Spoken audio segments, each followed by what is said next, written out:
Vous savez, je pense qu'on peut présenter la première image. C'est-tu moi qui ai le contrôle de ça?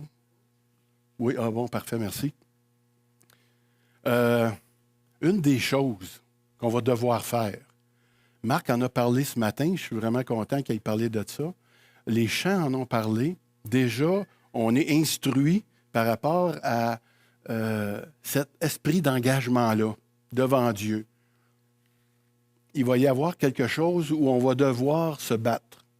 Et le titre du message ce matin, c'est « Les 4 sentiers du combattant pour vivre une vie chrétienne victorieuse ». Vous savez, dans les jeux vidéo, on se retrouve souvent en situation de combat, hein? Où le héros doit combattre des ennemis pour faire des gains, s'accaparer des choses pour devenir plus fort.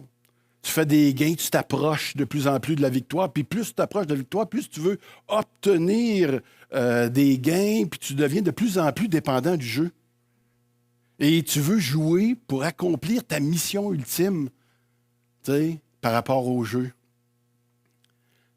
Et on pourrait regarder, je ne sais pas s'il y en a beaucoup qui jouent aux jeux vidéo comme ça. On sait que les jeunes, ils sont pas mal dedans. L'homme aime se battre. Il aime ça. Pourquoi? Il aime ça gagner. Ça commence jeune. On aime ça chamailler quand on est jeune, hein? Et on chamaille pour le plaisir, naturellement, mais en tant qu'adulte, tu sais, après ça, on voit des sports extrêmes, la boxe, la lutte, les arts martiaux, les compétitions sportives. Ça demeure toujours très, très populaire. L'homme a toujours aimé le sport de combat, entre autres. Les personnages les plus populaires, si je vous parle de GSP, qui s'appelle Georges Saint-Pierre, hein, pendant des années, cet homme-là est devenu un champion du monde des arts martiaux mixtes. Et puis, il a été très, très populaire au Québec. Même, on peut regarder même du côté des femmes. Aujourd'hui, on voit ça avec Marie-Ève Dicker, qui a failli devenir une championne du monde aussi. Et dernièrement, Kim Clavel. Tu sais, et même si on ne suit pas la boxe nécessairement, tu sais, on connaît ces noms-là. On en a entendu parler. Ce sont des personnes tu sais, que les gens aiment parce que ce sont des victorieux. Ce sont des champions. Ce matin, je voudrais vous proposer un jeu spirituel. On pourrait faire de nous des espèces de gamers, mais spirituels. Mais ça va se passer dans la réalité. On veut s'attacher de plus en plus à Dieu, puis se laisser guider vers la victoire. Il veut que notre vie là, soit imprégnée de sa personne, comme les gamers sont imprégnés de leur jeu. Il veut nous attirer à lui, mais par son amour. En lisant le psaume 25 ce matin, on va découvrir 4 sentiers qui vont mener à la vie chrétienne victorieuse. Les 4 sentiers qu'on va explorer ensemble ce matin sont l'espérance, le pardon, la crainte de Dieu puis la délivrance. C'est 4 sentiers qu'on va fréquenter régulièrement dans notre marche chrétienne, ces sentiers-là.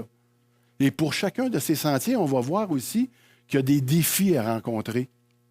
Il y a des pièges qui peuvent se retrouver sur notre chemin en tant que croyants aussi également. Comme dans n'importe quel jeu, la vie chrétienne a placé, notre vie chrétienne est placée devant des pièges. Vous savez, quand on parle du combat, quand on parle de combattre, pendant longtemps, au début, j'ai eu une école de karaté, certains s'en rappelleront, et puis j'aimais apporter la parole avec les enseignements par rapport à tout cela, et le Seigneur s'en est servi pour amener quelques personnes à Jésus-Christ au travers de tout cela, parce que la Bible, c'est un livre qui est rempli de combats.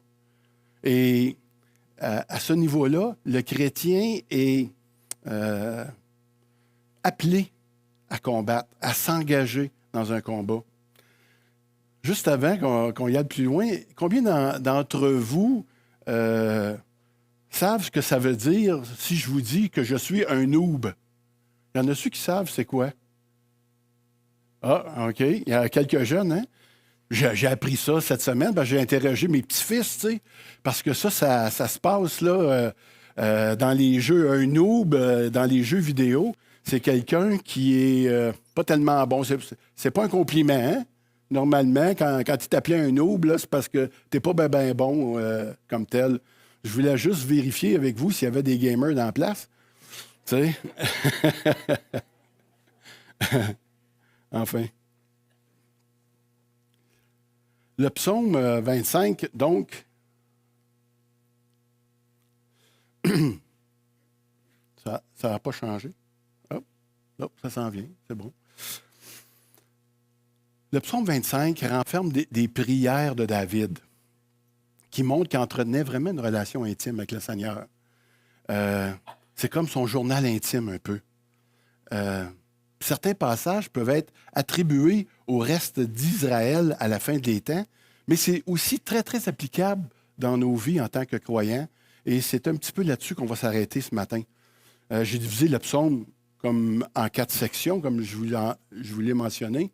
Mais avant de nous engager directement dans le psaume comme tel, il y a le verset 1 qui est là, qui m'a interpellé.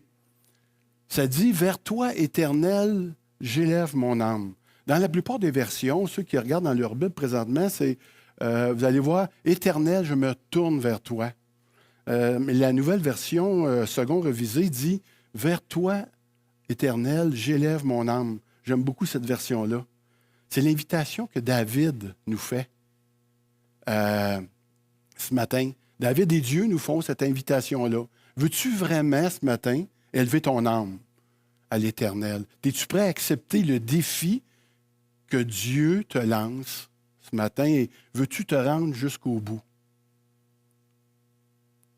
Ou bien tu considères que ça ne vaut pas vraiment la peine, que ça va être difficile de se battre et puis déjà tu as décidé de passer l'arme à gauche.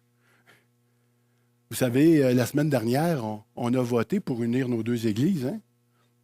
Et pour unir nos forces, dans le fond, puis ça sert à quoi? Pour accomplir le plan que Dieu a mis devant nous. Le plan que Dieu a mis devant nous pour cette église, pour cette ville. Puis, il ne faut pas penser que ça va se faire toute seule. Que maintenant, étant donné qu'on est une plus grande église, je vais dire ça en nombre, qu'on peut juste se fier sur les autres. Ça va prendre un engagement personnel pour relever les défis que Dieu va mettre devant nous. Si tu choisis la voie du combattant, frères et sœurs, ce matin, la voie de la combattante, ça va se faire en élevant ton âme vers Dieu. Contrairement à certains jeux vidéo dans lesquels on s'entraîne à surmonter les défis avec la violence, en développant toujours de plus en plus nos capacités à tuer, à détruire, pour obtenir finalement la victoire. Dans la vie chrétienne, on va s'entraîner à surmonter les défis, mais avec douceur, en participant avec les autres artisans de paix que nous sommes entre frères et sœurs. Tu vas devoir t'équiper d'armes du combattant. Puis quand je parle des armes du croyant, tout de suite, sûrement que beaucoup d'entre vous pensez à Éphésiens 6, avec toutes les armes qu'il y a là, le casque du salut, le bouclier de la foi, l'épée de l'esprit ou de la parole. Hein? Mais il y a quelque chose d'autre qui n'est pas exactement une arme, mais moi, je ne partirais jamais en guerre sans cela. Et c'est la prière. Le Seigneur va nous engager d'abord en élevant notre cœur à lui, notre âme à lui. Il va nous engager à la prière. C'est une habitude. C'est pas une arme, c'est une manière de vivre. C'est une attitude de faire face à la vie, la prière, en tant que croyant. C'est ton pouvoir, c'est ton Internet spirituel. C'est à grande vitesse, ça marche. Direct, connecté, terre, ciel, 24 sur 24. Il n'y a rien qui peut y échapper. Tant que cette connexion-là est là, il va se passer quelque chose dans ta vie. Quand tu perds la connexion, tu perds en même temps la volonté de Dieu. Tu perds beaucoup de choses. 1 Thessaloniciens 5,17 dit « Priez sans cesse, rendez grâce en toutes choses, car c'est à votre égard la volonté de Jésus-Christ. En Jésus-Christ, n'éteignez pas l'esprit, faites en tout temps par l'esprit toutes sortes de prières et de supplications. » Est-ce que j'ai encore des personnes ce matin qui veulent élever leur âme à Christ? Amen. Je suis content de l'entendre. Peut-être qu'à la fin, on va l'entendre plus fort. Ou moins, je ne sais pas. Alors, ceci étant dit, pour ceux qui sont prêts, on va entreprendre le parcours du combattant, si vous voulez. Le premier sentier du combattant, c'est l'espérance. Dans le psaume 25, les versets 2 à 5, Mona. Mon Dieu, en toi je me confie. Que je ne sois pas couvert de honte, que mes ennemis ne se réjouissent pas à mon sujet. Aucun de ceux qui espèrent en toi ne sera couvert de honte, mais la honte est pour ceux qui sont infidèles sans raison. Éternel, fais-moi connaître tes voies, enseigne-moi tes sentiers. Conduis-moi dans ta vérité, instruis-moi, car tu es le Dieu de mon salut. Je m'attends à toi chaque jour. Merci, Mona. David commence avec une prière remplie d'espérance. En toi, je me confie, parce que je sais que tu vas intervenir en ma faveur. Face à la honte, on doit garder en tête, comme un gamer, le score final. C'est ça eux autres, ils le font pour une couronne corruptible. Nous autres, on le fait pour une couronne incorruptible. On est instruit par Dieu dans la vérité et on va développer ce que les gamers appellent un arbre de compétences. On connaît ça, un arbre de compétences? Quelques-uns. Un arbre de compétences, c'est lorsque tu combats dans la vie chrétienne, tu ramasses des gains, tu fais des gains, et puis ton combattant devient de plus en plus compétent pour poursuivre le chemin comme tel. Dans notre union, par exemple, avec, en tant qu'Église de Granby, maintenant, on a l'espérance que Dieu va continuer à nous faire connaître sa volonté, à nous faire connaître ses voies. Il va nous conduire dans la vérité. Il va même nous équiper, de la même manière qu'un combattant, il va nous équiper de façon à ce qu'on puisse atteindre les buts qu'il nous fixe. C'est lui qui va faire ça. C'est pourquoi on veut s'attendre à lui dans les difficultés qu'on va rencontrer. Quels sont justement les défis qui peuvent se présenter à toi dans ce sentier de l'espérance? Et pour chaque point ce matin, on va regarder ensemble les défis qui nous attendent au travers chacun de ces points. Et ici, par rapport à l'espérance, c'est quoi le défi qu'on a par rapport à l'espérance? Si tu manques de foi, si tu manques de confiance en Dieu, bien, c'est sûr que si tu ne crois pas les promesses du Maître, ça ne marchera pas. Tu vas laisser tomber rapidement. Puis l'exemple qui m'est venu, je pense que la plupart d'entre vous ont déjà entendu parler ou du moins vu le film de Karate Kid. Ça vous dit quelque chose, hein? Et M. Miyagi, dans ce film-là, enseignait à Daniel-san les rudiments du karaté. Et vous vous rappelez comment il faisait? Il lui faisait laver les voitures. Hein? Il lui faisait récurer les planchers. Et il lui faisait peindre la clôture. Et puis Daniel-san n'était pas vraiment content parce qu'il pensait que M. Miyagi se jouait de lui pour faire ses travaux. Et puis, il se décourageait rapidement, puis il s'en allait. Il abandonnait parce qu'il n'avait pas confiance en son maître, dans ce que son maître était en train de lui enseigner comme tel. Et c'est un petit peu, dans la vie chrétienne, ça va être aussi un combat comme ça de chaque jour où on va devoir continuer, malgré les épreuves, malgré ce qui nous arrive, continuer à faire confiance à notre Dieu. À chaque jour, notre foi doit s'opérer parce qu'on ne devient pas des maîtres spirituels, si je pourrais dire ça comme ça, sans s'entraîner. J'ai bien aimé ce que mon frère Jean-Pierre tantôt a apporté, parce qu'il était question de ça dans ce qu'il a apporté. On veut être un champion, nous autres, puis on veut le devenir tout de suite. Hein? On ne veut pas attendre. On demande des choses à Dieu, puis là, on veut que ça arrive. Je me rappelle, mon garçon, il voulait absolument, quand il était plus jeune, apprendre les arts martiaux. Puis j'avais commencé avec lui. Puis au bout de 3 mois, il m'a dit « Papa, quand est-ce que tu vas me la donner, ma ceinture noire? » Tu sais?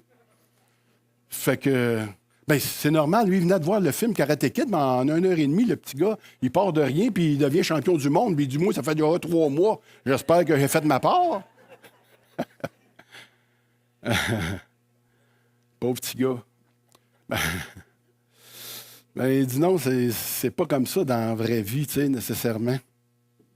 On veut que Dieu réponde rapidement à notre engagement. On espère en lui un certain temps, puis et si ça n'arrive pas comme on le souhaiterait, ben, on en conclut que Dieu il n'interviendra pas. Mais c'est faux. Dieu demande de lui faire confiance. Mais ça va exiger quoi? De la... Oh, il y en a qui connaissent ça, hein?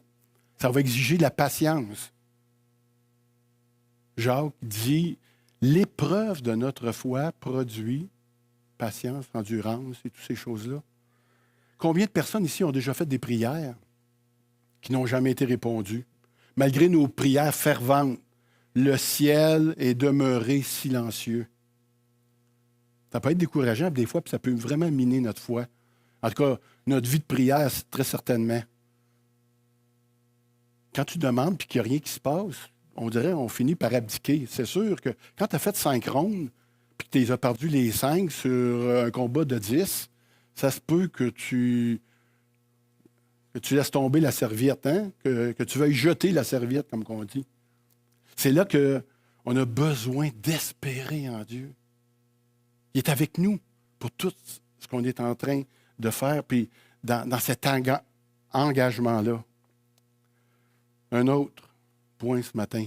Deuxième sentier du combattant, c'est le chemin du pardon. Mona.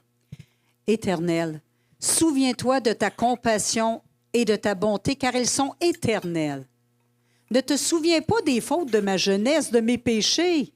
Souviens-toi de moi, en fonction de ton amour, à cause de ta bonté éternelle.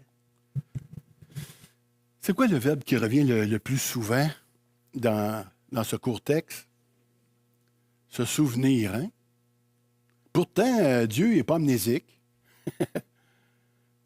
Mais dans notre rapport avec lui, il peut choisir de ne pas se souvenir. Ça peut être intéressant. Ceux qui ont accepté Jésus comme leur sauveur peuvent dire en toute certitude que Dieu ne se rappelle plus de leurs fautes. Oh. C'est pourquoi David pouvait prier « Ne te souviens plus de mes péchés ». Mais en même temps, il dit « Souviens-toi, toi Dieu, de qui toi tu es. » Tu te rappelles comment t'es bon, hein? C'est bon parce que moi, il me fie là-dessus, plus que sur moi. Le pardon, c'est un acquis dans notre arbre de compétences. On l'a. Quand on arrive, c'est quelque chose qui te donne en rentrant. T'sais. Maintenant, là, en tant que croyant, quand tu as goûté le pardon de Dieu, là, ça rentre aussi dans ta vie. Puis ce mot-là devient de plus en plus, va devenir familier. Tu vas apprendre à dégainer plus vite le pardon. C'est quelque chose, pour les chrétiens de plus en plus matures, normalement, le pardon, ça devrait être quelque chose qui dégaine. Oh, pardon! Serge, calme-toi un petit peu.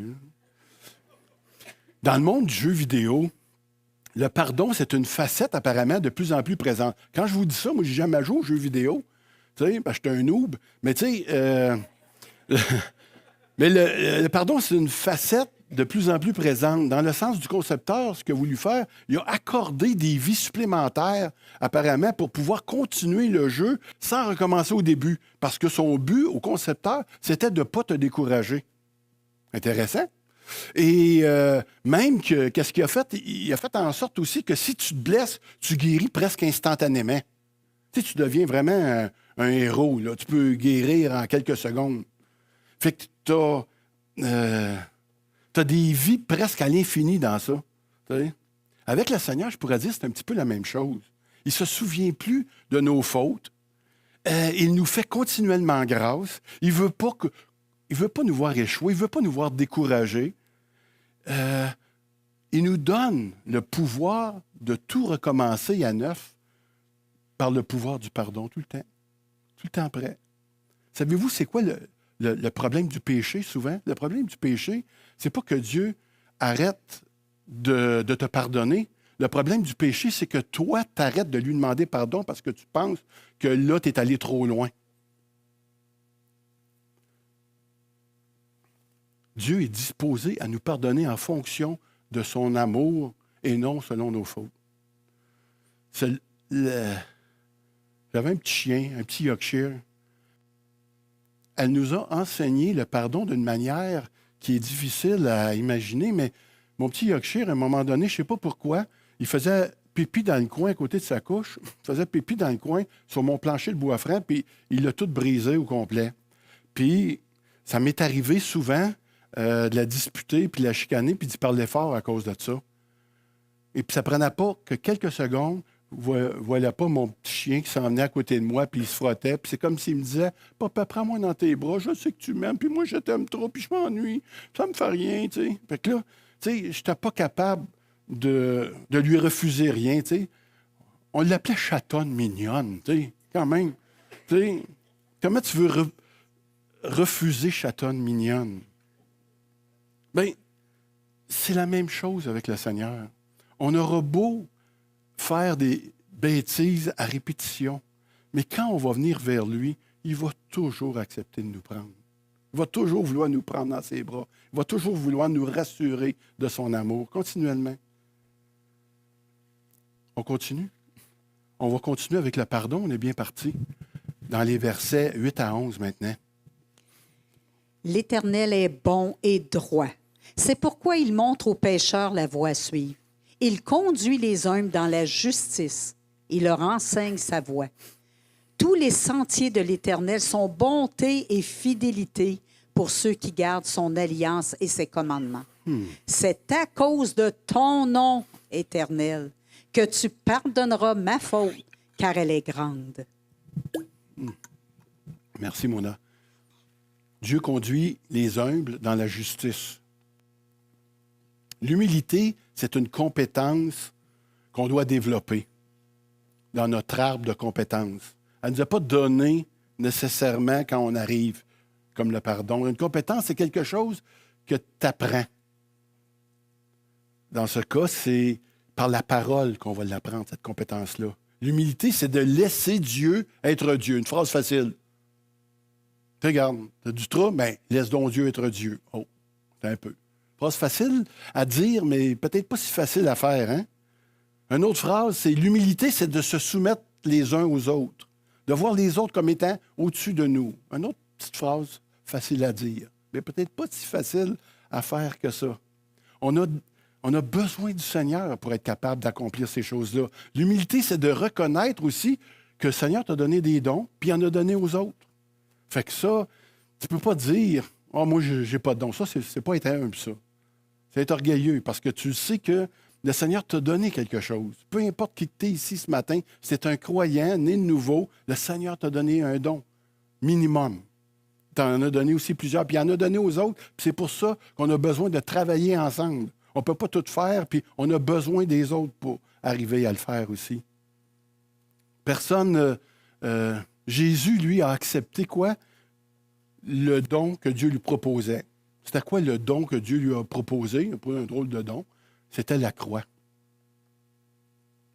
En effet, on peut attribuer le passage à Jésus. Ici, il dit « Tu pardonneras ma faute, car elle est grande. » Ça peut faire référence à Jésus, parce que Jésus a porté le péché du monde. Et Dieu lui a pardonné ce péché-là. C'est quand même pas rien.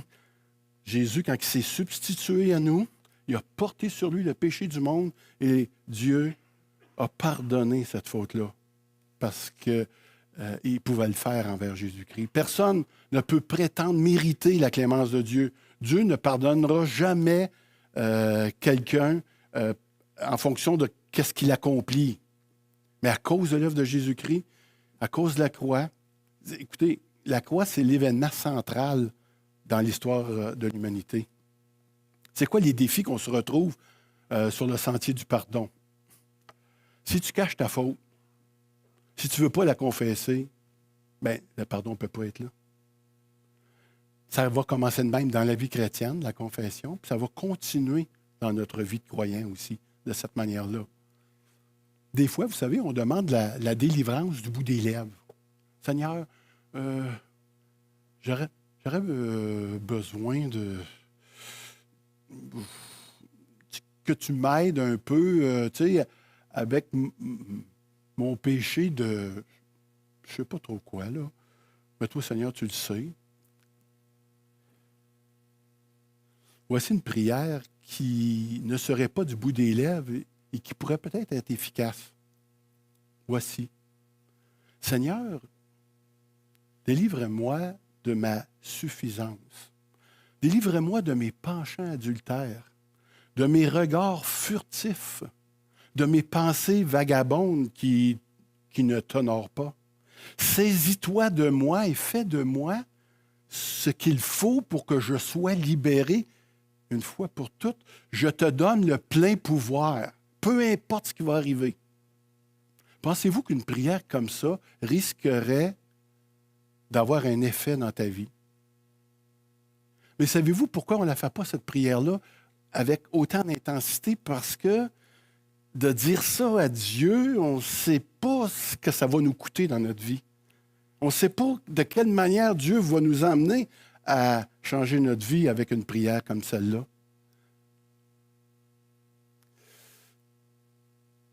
Un autre défi à surmonter, c'est lorsque tu crois que ton péché est trop grand. Vous savez, David, péché d'adultère, péché de meurtre. L'Éternel a fait grâce à David. Moi, je trouve ça encourageant.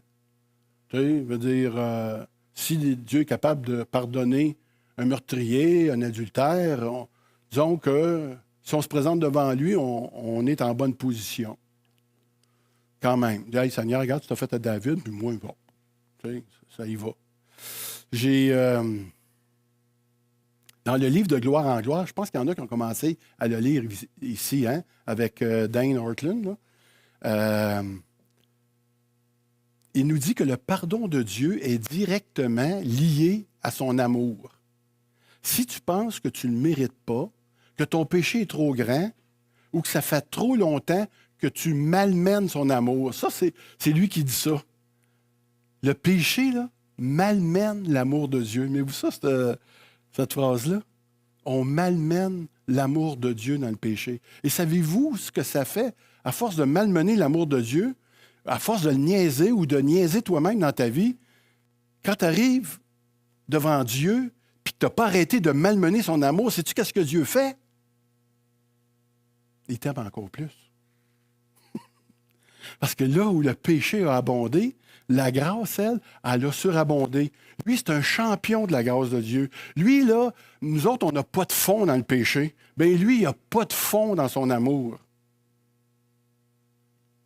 Comme il dit, M. Ortland, à un moment donné, il dit, c'est pas un petit caillou, en parlant du péché, qui va arrêter les chutes Niagara de couler. Bien, lui, c'est la même chose. Le Seigneur, quand il parle de son amour, là, il ne parle pas d'un amour comme ça, là, tu sais, mais il parle d'un amour comme ça. C'est cet amour-là que le Seigneur a eu pour nous. Puis ça, il faut vraiment le saisir pour vraiment comprendre ça. On continue, vous êtes tellement fins. Le troisième sentier du combattant, c'est la crainte de l'Éternel, Mona. Quel est l'homme qui craint l'Éternel? L'Éternel montre la voie qu'il doit choisir. Son âme reposera dans le bonheur et sa descendance héritera le pays. L'Éternel confie ses secrets à ceux qui le craignent. Il leur fait connaître son alliance. Dans le jeu, là, dans un jeu vidéo, on ne peut pas passer à côté d'un ennemi ou d'un obstacle là, sans être prudent. Sans être un peu craintif. Tu sais, parce que lorsqu'on est craintif, c'est quoi ce que ça fait? Ça développe notre observation. On fait plus attention à ce qui se passe. On veut comprendre. Et si tu ne fais pas attention, tu risques de compromettre la victoire. Tu sais, je veux dire, quand on parle de crainte, quand on s'en va sur la rue, souvent, c'est pas une conscience pure là, qui fait qu'on va respecter la limite de vitesse. C'est surtout parce qu'on pense qu'il y a une police sur le coin qui peut nous regarder. Ça, tu as peur de la police, donc tu respectes les limites. C'est un petit peu comme ça. Je suis pas mal... Ça prend du temps avant de comprendre que ta ceinture peut protéger ta vie. Ta ceinture, normalement, elle t'évite d'étiquettes en partant. Mais éventuellement, elle va finir par protéger ta vie. C'est la manière dont on peut voir les choses. Mais, tu sais, ça reste que quand je parle de crainte, je parle de respect. Éternel, ici, dans les versets 12 et 13, il dit « Conseille et bénis ceux qui le craignent. » Si tu crains l'Éternel, tu le respectes. Puis c'est facile à savoir. Sais-tu pourquoi? Ben, c'est parce que tu es une personne obéissante. C'est pour ça. Tu connais l'importance d'obéir à Dieu. Dieu a un regard favorable envers celui qui aime sa volonté. L'Éternel va t'instruire parce que, en t'instruisant, en faisant sa volonté, tu vas être un combattant heureux. Un combattant, mais heureux. Il y a de la paix, il y a de la joie pour ceux qui obéissent. Le psaume 5,12 dit ceci. Alors tous ceux qui se confient en toi se réjouiront. Ils seront pour toujours dans l'allégresse. Tu les protégeras. Tu seras un sujet de joie pour ceux qui aiment ton nom.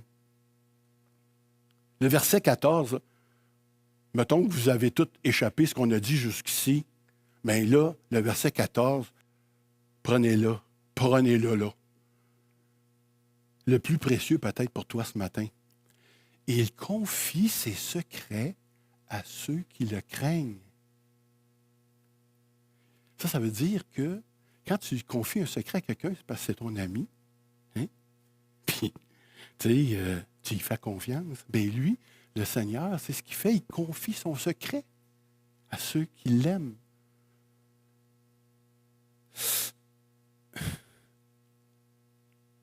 C'est assez intime, ça, je trouve.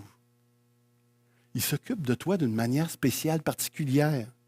C'est un sentier que je trouve qui est très encourageant pour ceux qui sont angoissés. Il dit, à celui qui a mes commandements et qui les garde, c'est celui qui m'aime.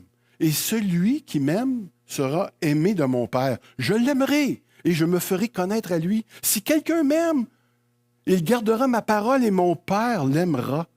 Nous viendrons à lui, nous ferons notre demeure chez lui.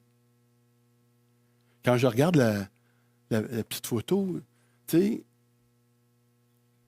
quand tu crains Dieu, c'est comme si tu marches main dans la main avec lui. C'est réconfortant.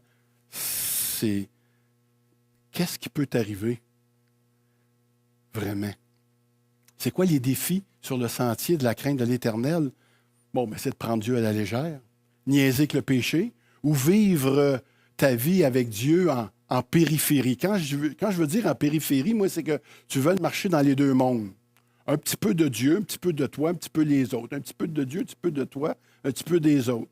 Dieu n'est jamais au centre de tout ça.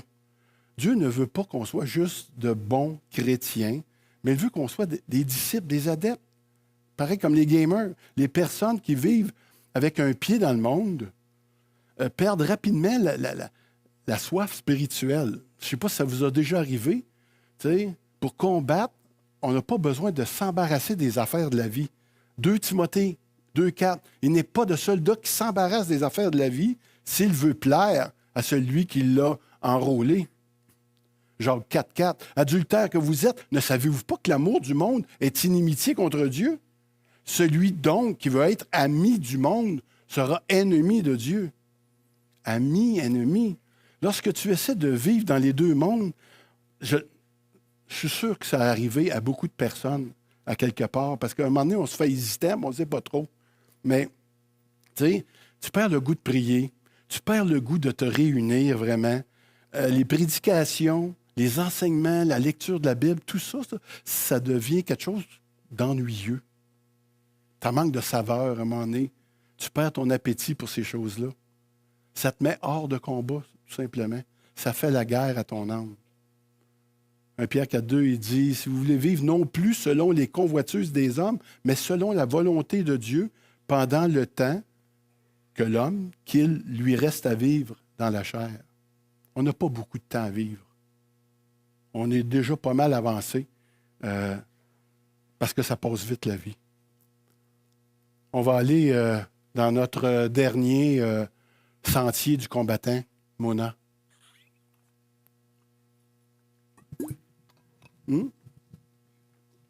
Merci. Je tourne constamment les yeux vers l'Éternel, car il dégagera mes pieds du piège. Regarde-moi, aie pitié de moi, car je suis abandonné et malheureux. Les angoisses de mon cœur augmentent. Délivre-moi de ma détresse. Vois ma misère et ma peine et pardonne tous mes péchés. Continue, mon nom. Vois combien mes ennemis sont nombreux et de quelle haine violente ils me poursuivent. Garde mon âme et sauve-moi, que je ne sois pas couvert de honte, car je cherche refuge auprès de toi. Que l'intégrité et la droiture me protègent, car je mets mon espérance en toi. Dieu, délivre Israël de toutes ses détresses. David ne perd jamais le rapport, lui, entre la souffrance et le péché. Il y a un lien, c'est sûr. Les gens parlent souvent, des fois, d'un lâcher-prise. Ils ne savent pas trop... on parle souvent de ça, hein, du lâcher-prise. Puis là, on dit, ils ne savent pas trop comment faire, comment on peut lâcher prise comme tel. Et pourtant, David, pour lui, c'est relativement simple. Il sait que son secours ne viendra pas de lui, de lui-même, de ses compétences. Il repose sa délivrance sur Dieu. Puis c'est ça qui va l'amener à faire cette prière-là. Une prière encore plus fervente, je pourrais dire, pour obtenir la délivrance. C'est quoi les défis sur le sentier qui t'empêchent d'obtenir une vraie délivrance? Des fois, on présente notre problème à Dieu, mais on n'attend pas sa délivrance. J'en ai parlé au Seigneur, puis là, qu'est-ce que tu fais quand ça ne fonctionne pas? Bien, tu essayes avec tes propres moyens, tes propres solutions. Faire confiance à Dieu, c'est être déterminé à attendre sa délivrance. Tantôt, on a parlé de ça, cette espérance-là, cette attente-là. Je vais demander aux musiciens de s'avancer. Dans ces versets qu'on vient de lire de David, David, il n'est pas en train de s'en faire accroire. Il est en train de vivre une vraie vie. Il a des vrais problèmes, ce gars-là. Il est vraiment aux prises avec... Il n'a pas le choix d'aller à Dieu. Ça lui inspire cette prière de délivrance. Je ne sais pas, tu sais, ce matin, là, tu es peut-être fatigué, là, puis tu es peut-être tanné, tu as hâte de te lever.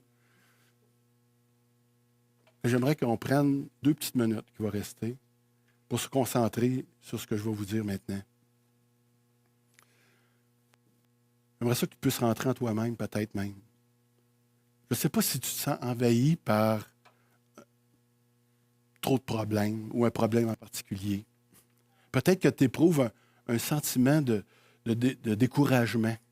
Tu as peut-être un agenda super chargé par les préparatifs du temps des fêtes où on le sait comment on peut être occupé aujourd'hui. Peut-être que tu fais partie de ceux qui ont hâte que la période des fêtes s'achève puis que ça passe au plus vite puis que tu veux le passer à d'autres choses. Peut-être que c'est la période de l'année où ce que tu vas te sentir de plus en plus seul, délaissé, abandonné peut-être même. Je ne sais pas quelle peur peut t'habiter présentement. À quel niveau se trouve ton anxiété? Tu peux peut-être même te sentir loin de Dieu ou même abandonné de lui. Tu peux te sentir pauvre spirituellement, peut-être même. Ne pas être satisfait de ta vie avec Dieu. Ouais, j'ai une bonne nouvelle. La prière de délivrance de David peut devenir la tienne ce matin si tu le souhaites. J'aimerais ce matin que tu puisses expérimenter la délivrance de Dieu, peu importe ce qui se passe à l'intérieur de toi. J'ai paraphrasé cette prière-là ce matin pour vous. Je vais la prier tranquillement en jeu. Ça va vous donner la chance de vous l'approprier à vous-même également. Je vais vous demander de pencher vos têtes. C'est une très courte prière. Vous pouvez la répéter dans votre cœur. Seigneur, tu connais bien tous mes problèmes que j'ai présentement, puis je n'arrive pas vraiment à m'en sortir. Garde mon âme. Sauve-moi, Seigneur. Que je ne sois pas dans la honte devant toi d'avoir été infidèle face à l'épreuve. C'est à tes côtés, mon Dieu, que je cherche refuge et que je mets mon espérance. Oui, j'élève mon âme vers toi. Oui, j'espère en toi. Je veux goûter ton pardon, Seigneur. Je veux profiter de tes instructions, de ta parole, dans la crainte qui me conduit à te désirer, à désirer cette intimité avec toi. Merci tellement. Amen. Seigneur, merci de prendre soin ce matin, de répondre à tous ceux qui espèrent en toi. Car je sais qu'ils ne seront pas déçus. Aucune honte ne peut s'attacher à nous à long terme. À cause de toi, à cause de Christ qui a subi la honte, lui, à notre place. Merci de nous attacher à ta vérité et qu'on puisse regarder à ton œuvre tout accomplie en Jésus. Amen. Merci, Serge.